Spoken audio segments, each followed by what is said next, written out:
And the point that Ralph Carr made over and over, all over the state of Colorado, to many hostile audiences, was that if American citizens of any descent were deprived of their freedom and sent to a jail, an internment camp, a concentration camp, whatever you want to call it, without evidence and without a trial to determine guilt, what's to say 6 months from now, you and I will not follow them into that same jail, concentration camp, internment camp, without evidence and without trial.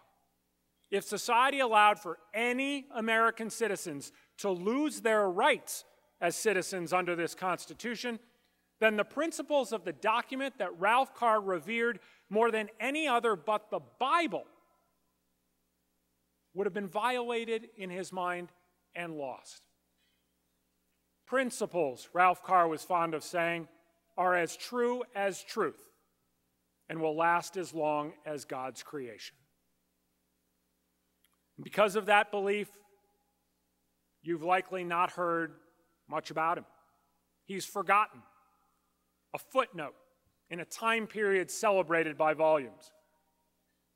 You're probably thinking in your own mind right now, the parallels to what's going on today are a bit eerie. 60-plus years after World War II, we're not only struggling with the same topics, we're still asking the exact same questions.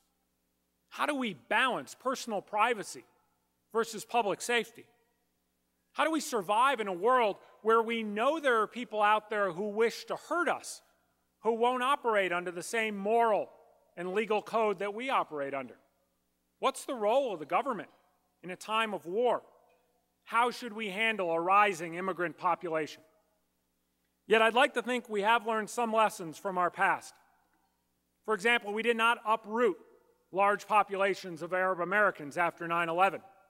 We didn't call them derogatory names on the front pages of our newspapers. And yet, we are still asking this question: what personal price are we willing to pay for fear? In 2008, without question, our world has changed. The threats are different. But to know the daily sacrifices of World War II Americans, many of you who lived through the war, you'd be hard-pressed to say that Americans today are any more vigilant about winning a war than those who lived back then. Back in the 1940s, residents curtailed their use of rubber, of metals, even of certain foods to aid in the war effort. And in the case of roughly 120,000 people of Japanese descent, they sacrificed something even more basic: their freedom. Today, many people would argue, through things like the Patriot Act, the Foreign Intelligence Surveillance Act in Guantanamo Bay, that we are experiencing a case of history repeating itself, while others would not consider those examples to be sacrifices at all to our basic freedoms. In both times, good people, honorable people with the goal of protecting this country made choices.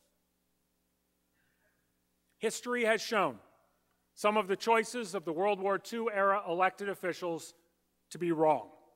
But Ralph Carr did not have the foresight to know. He didn't know that when he stood up for constitutional rights of Japanese Americans in 1942, what the future would hold. He didn't know that by the end of the war there would be no examples of espionage or sabotage by Japanese Americans. He didn't know that the 442nd Military Unit would become the most decorated military unit in U.S. Armed Forces history. And still, Ralph Carr took the stand he did, in dramatic contrast with every other elected official of his era. Many of you may have seen the play Inherit the Wind. Spencer Tracy and Gene Kelly were in the movie. And it's a movie or play about evolution, and we're certainly not up here to talk about that. That could be a whole another conference.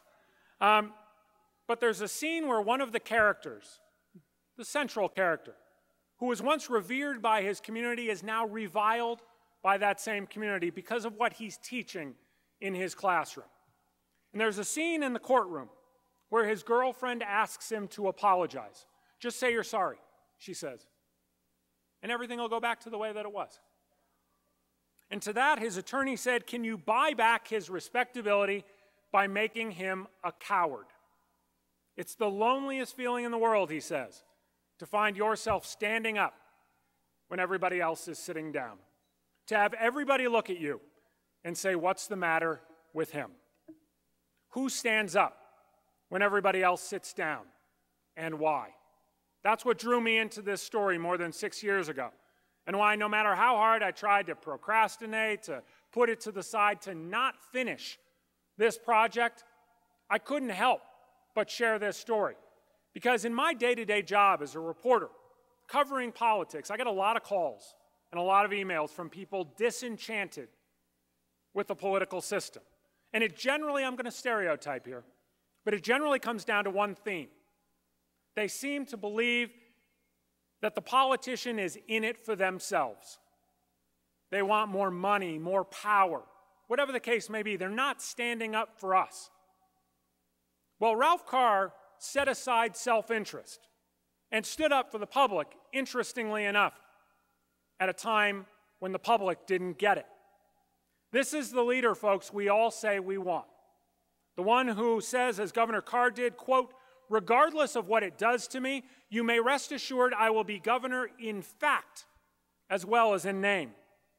The one who said only half jokingly, if elected to run the state of Colorado, he predicted he would be the most hated man in the state because he would follow his principles. An elected official who does not stick a finger in the wind to determine which current he or she should follow that day. Now, it wasn't that Ralph Carr was uninterested in what people had to say. Quite the opposite. His son always told the story about how he talked to pretty much anyone and everyone. There are numerous stories of men in three-piece suits in the lobby of the governor's office while he spoke his self-taught Spanish to farmers and ranchers who had just come in from the fields. He hires George Robinson to serve as an information clerk from the Union Pacific Railroad, where George Robinson had served as a dining car attendant. Back in those days, the governor's office was entitled to one colored employee, and it was supposed to be a messenger position, someone who ran messages from the first floor governor's office up to the state legislature on the second floor. So you wonder, what did an information clerk do that a messenger didn't do? Well, the very first face you saw when you entered the Colorado governor's office in 1939 was that of an African-American man. Ralph Carr would listen to anybody and everybody. But after he had taken his input, he tended to believe that he saw his job a little bit differently than I believe we see our elected officials. You see, Ralph Carr said he did not take his job to feel the public pulse or to follow the popular demand. I think it's up to a person in my job, he said, to direct public opinion and not to follow it.